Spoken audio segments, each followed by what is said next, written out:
నేటి కథాసౌధం జగడాల మొగుడు కజ్జాల పెళ్ళం.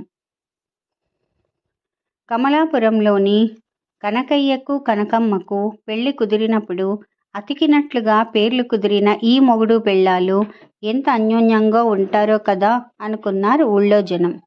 అయితే పెళ్ళై ఏడాది తిరగకుండానే వాళ్ళు జగడాల మొగుడు కజ్జాల పెళ్ళాంగా పేరు తెచ్చుకున్నారు. ఇద్దరికీ క్షణం పడేది కాదు. ప్రతి చిన్న విషయానికి పెద్దగా అరుచుకుంటూ రచ్చ చేసుకునేవారు. ఒకరోజు రాత్రి పిల్లికూన అరుపుతో నిద్రాభంగమైన కనకయ్యకు ఆ పిల్లికూన ఏ కిటికీలోంచి లోపలికి దూకిందో కానీ వాళ్ల మంచం కిందే కూర్చుని మియావ్ మియావ్ అంటూ అరవసాగింది. కనకయ్య కోపంగా, ఏమేవ్ కుంభకర్ణుడి ముద్దుల చెల్లెలా, రాత్రి పడుకునే ముందు అన్ని కిటికీల తలుపులు ముయ్యమంటే ముయ్యవు కదా, ఆ పిల్లికూనను అవతలికి తోలు అంటూ నిద్రలో ఉన్న పెళ్ళాన్ని ముసుగులాగి మరీ లేపాడు.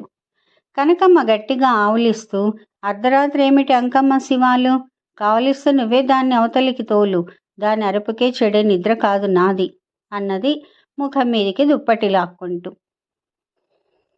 ఇక ఆమెతో లాభం లేదని నిద్ర కళ్ళతోనే మంచం దిగి గోడ కానించున్న కర్రను చేతిలో తీసుకున్నాడు కనకయ్య. పిల్లికూన పడక గదిలోంచి మధ్య గదిలోకి, అక్కడి నుంచి ముందు గదిలోకి కనకయ్యను పరిగెత్తించింది. కనకయ్య ముందు గదిలోకి వస్తూనే మళ్ళీ పిల్లికూన లోపలికి వెళ్లకుండా ఆ గది తలుపు మూశాడు. తరువాత వీధి తలుపు తీసి పిల్లికూనను అదిలించాడు. పిల్లికూన మ్యావ్ అని అరుస్తూ చీకట్లో పారిపోయింది. విజయం తనదే అనుకుంటూ కనకయ్య వీధి తలుపు మూయబోతుంటే నిలువెత్తు దొంగలిద్దరూ, ఆ పిల్లికూనను కిటికీలోంచి లోపలికి పంపకం చేసింది మేమే, దాన్ని బయటకు తోలడానికి వీధి తలుపో పెరటి తలుపో తీస్తామని మాకు తెలుసు అంటూ దుడ్డు కర్రలతో లోపలికి ప్రవేశించారు. కనకయ్య నిలువెల్లా వణికిపోతూ ఏదో అనబోయాడు. కానీ దొంగల్లో ఒకడు దుడ్డుకర్ర ఝళిపిస్తూ, నోరెత్తకు, అసలే మేం మంచివాళ్లం కాదు అన్నాడు. తర్వాత వాళ్ళు కనకయ్యను ముందు గదిలో ఉన్న స్తంభానికి వెంట తెచ్చిన తాడుతో కట్టివేయసాగారు. ఆసరికి కనకయ్య కాస్త స్థిమితపడి, తాడంతా నన్ను కట్టడానికే సరిపెట్టకండి, అవతల గదిలో నా పెళ్ళాం ఉన్నది, దానిది కాస్త బొద్దు శరీరం అన్నాడు. నేను ఆడవాళ్లను కంటి చూపుతోనే కసిరి కట్టేయగలను అంటూ ఎర్రటి కళ్ళున్న నల్ల దొంగ పెద్దగా నవ్వాడు. అంతలో పిల్లి కళ్ళ తెల్ల దొంగ వీధి తలుపు గడియ పెడుతుంటే నల్ల దొంగ కనకమ్మ ఉన్న గదిలోకి వెళ్ళాడు. అలికిడి విని కనకమ్మ పక్క మీద కదులుతూ, నువ్వెక్కడి మగాడివయ్యా, పిల్లికూనను అవతలి తోలడానికి పులితో యుద్ధం చేసినంతసేపా అన్నది గదిలో వచ్చింది కనకయ్య అనుకొని. నీ మొగుడి వైభోగం కళ్ళారా చూద్దుగాని నోరు మూసుకొని నాతోరా అంటూ కనకమ్మ మెడ మీద దుడ్డుకర్ర ఆనించాడు నల్ల దొంగ. దానితో కనకమ్మకు నిద్రమత్తు వదిలిపోయింది. ఆమె దొంగ వెనుకగా వచ్చి స్తంభానికి కట్టిన కనకం చూస్తూనే కడుపు చిక్కలయ్యేలా నవ్వి, ఆహా, ఎంతకాలంగానో నేను చెయ్యాలనుకున్న పని అన్నది. అది విని దొంగలు తెల్లబోయారు. ఆ మొగుడు పెళ్ళాలకు బొత్తిగా పడదని, ఇక తాము వచ్చిన పని చాలా సులువని వాళ్ళు అనుకున్నారు. నల్ల దొంగ ఆమెతో, ఇక నోరు మూసుకొని ఇంట్లో ఉన్న ఖరీదైన వస్తువులన్నీ మూటగట్టు అన్నాడు కఠినంగా. అయ్యో కర్మ, రేకు డబ్బాలు సత్తుపళ్ళాలు తప్ప ఇంట్లో ఏమున్నవి, నా మొగుడు నిన్ననే జీతం డబ్బు మూట గట్టి తెచ్చి తల కింద పెట్టుకుని పడుకున్నాడు, పెళ్ళై 4 ఏళ్ళైనా జీతం రాళ్ళైనా చెప్పని పీనాసి, ఆ మూట తెచ్చుకొని డబ్బు ఎంతుందో నాకు చెప్పండి నల్ల దొంగ గారు అన్నది కనకమ్మ. జీతం డబ్బంతా దొంగల పాలు చేస్తావా, ఈ నెలంతా పస్తు పడుకుంటే నీకు రోగం కుదురుతుందిలే అంటూ పళ్ళు నూరాడు కనకయ్య. పస్తు పడుకునే కర్మ నాకేం పట్టలేదు, మళ్ళీ జీతం వచ్చేదాకా పుట్టింట్లో దర్జాగా గడిపి వస్తాను అన్నది కనకమ్మ గొప్పగా. నల్ల దొంగ కనకయ్య తల దిండు కింది నుంచి డబ్బు సంచి తీసుకువచ్చి, ఇప్పుడు సమయం అట్టే లేదు, డబ్బెంత ఉందో మహారణ్యంలోని మా చీకటి కొండ గుహలో లెక్కపెట్టి వచ్చే అమావాస్యకు ఇక్కడికి వచ్చి నీతో చెబుతాలే చెల్లెమ్మ అంటూ పెద్దగా నవ్వాడు. దానిదేముందిలే అన్నయ్య, వచ్చే అమావాస్య కాకపోతే ఆ పై అమావాస్య.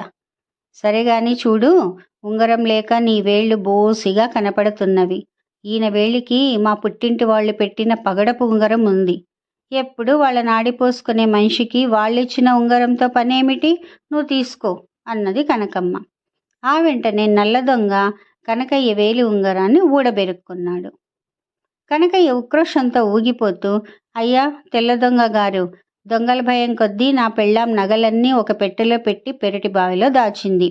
ఏ పండగ పబ్బం వచ్చినా చీకట్లో బావిలోకి దిగి ఆ పెట్టె పైకి తీసుకురావడం, పనయ్యాక మళ్ళీ భద్రంగా బావిలోకి జరవిడటం. ఈ బండ చాకిరి అంతా దీన్ని కట్టుకున్నందుకు నే చేయలేక చస్తున్నాను. బాబాబు, ఆ నగల పెట్టెను పట్టుకుపో అని చెప్పాడు.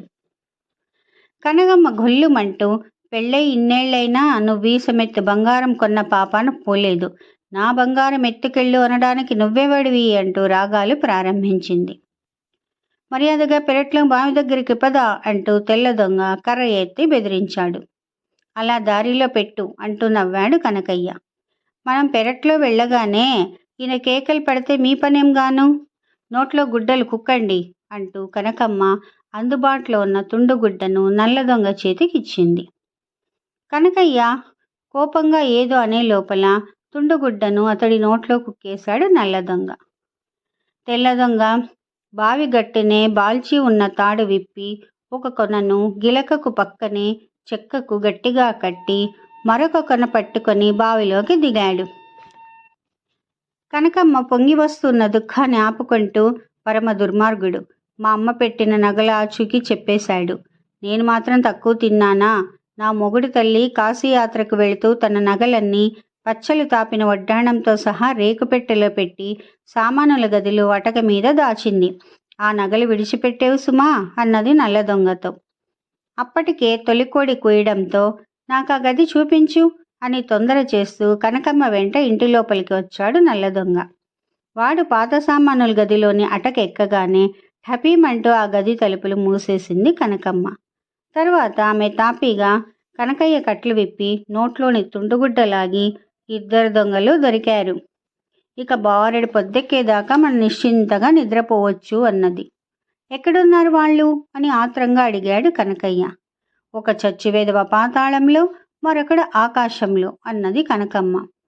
ఇదే నీతో వచ్చిన చిక్కు, ఏ సంగతి విడమర్చి చెప్పవు కదా అని కస్సుమన్నాడు కనకయ్య. ఒకడు బావిలోనూ మరొకడు అటక మీద ఉన్నట్టు చెప్పింది కనకమ్మ. నీ తెలివి తెల్లారినట్టుంది. ఆ తెల్ల దొంగ ఈసరికి బావిలోంచి బయటపడి ఉంటాడు అన్నాడు కనకయ్య.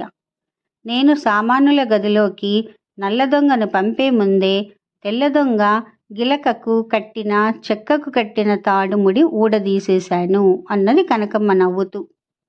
ఆ తర్వాత తెల్లవారి సమయాన కనకయ్య వెళ్ళి గ్రామ పెద్దకు సంగతి చెప్పాడు. ఆయన కాపలా వాళ్లతో వచ్చి దొంగలను పట్టుకున్నాడు. కనకయ్య కనకమ్మ దొంగల దగ్గర ఉన్న తమ డబ్బు ఉంగరం లాక్కొన్నారు. ఆ ఇద్దరు పేరు మోసిన గజ దొంగలు. వాళ్లను పట్టించిన వాళ్లకు ఆ ప్రాంతం జమీందారు చాలా పెద్ద మొత్తంలో బహుమానం ఇస్తానని లోగడ చాటింపు వేయించాడు. బహుమానం నాదే, లేని నగలు బావిలో ఉన్నట్లుగా నాటకమాడి దొంగలాట కట్టించింది నేను, బహుమతి నాకే దక్కాలి అంటూ పెళ్ళాంతో వాదనకు దిగాడు కనకయ్య. పెళ్లినాటికే లేని అత్తను, ఆవిడ నగలను సృష్టించి ఒక చిన్న కట్టుకథతో నల్ల దొంగను అటక మీద, తెల్ల దొంగను బావిలో బంధించింది నేను, బహుమతి నాకే దక్కాలి అంటూ పొట్లాటకు దిగింది కనకమ్మ. మీరిలా కాట్లాడుకుంటూనే గొప్ప ఘనకార్యం చేశారు. కలిసిమెలిసి ఉంటే మీకెదురే లేదు అని గ్రామ పెద్ద, ఊళ్ళో వాళ్ళు వాళ్ళని మెచ్చుకొని జమీందారు బహుమతి డబ్బు పంపగానే ఘనంగా సన్మానించి డబ్బును వాళ్ళిద్దరికీ సమంగా పంచారు.